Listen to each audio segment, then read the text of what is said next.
बिस्मिल्लाहिर्रहमानिर्रहीम। अज जी असी तुहानू ना जिन्हों भट्ठा गोश्त केरी गोश्त और स्टीम भी कहते हैं बनता किमें बनता वे तो बगैर आयल घी तो वह तरीकाकार की है और किन्नी यानी कि किस तरह वो बोटी रखनी है, यह चीज़ असी अज तुहानू विखाण लगे हैं। इस वक्त शेरेकोट के कोल अहमद चिकन शॉप से असी ना मौजूद हाँ और यह गोश्त तैयार हो गया साडा इस वक्त। और इस तो बाद जो मसाला लाणगे उन्होंने पैकिंग वो किस तरह से असी थानू वो विखावांगे।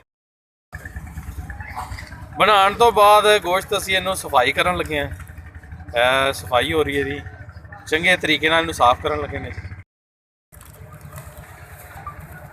लाते पे भाई होरी जी इस वक्त इनू जड़ा ना अचार गोश्त जड़ा मसाला वे वो लग रहा है, नमक हसबे जायका जड़ा ना भाई लान लगे ने। अद्धा किलो जी ना रद्दी वो लगेगी जिहदे विच इनू पैक करना है, यानी कि इस तरीके नाल इनू कवर करना है कि जिहड़ा तुहाडा लीक ना होवे, किसी पासे इनू हवा ना लगे। तो ये वास्ते ना 2 किलो गोश्त नू अद्धा किलो रद्दी लगेगी।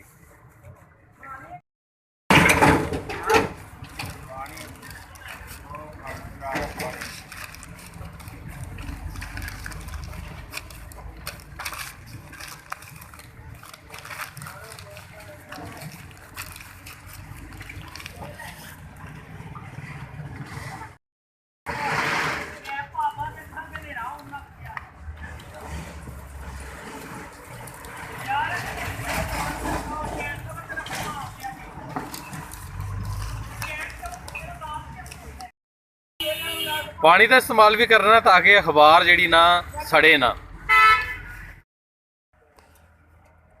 हुण असी जी इनू दब्बण लगे ये केरी च।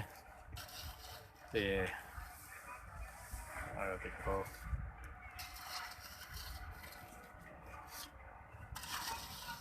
कम से कम 2 घंटे तक ना असा इनू दब के रखना ये।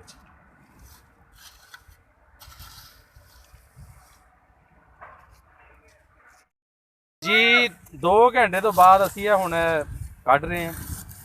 इस वक्त जो असी दब्बिया सी चिकन। तो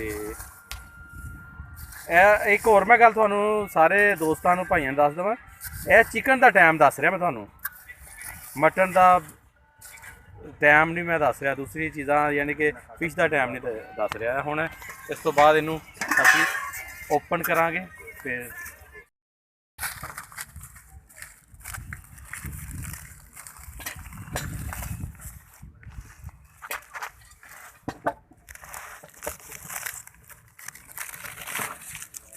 जिवें असी पैकिंग की सी पैकिंग असी खोल रहे हैं। तो यह मेहमान नवाजी जी है चौधरी मुहम्मद नवीद गुजर के भट्ठे ते असी हुण इनू खोलन लगे असी।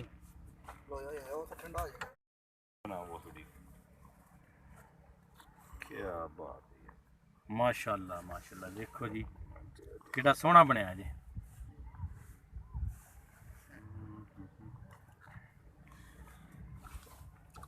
कमाल जी, देखो कैसा प्यारा स्टीम है, बहुत कमाल, जो जी ने पीछे पड़ जाना है।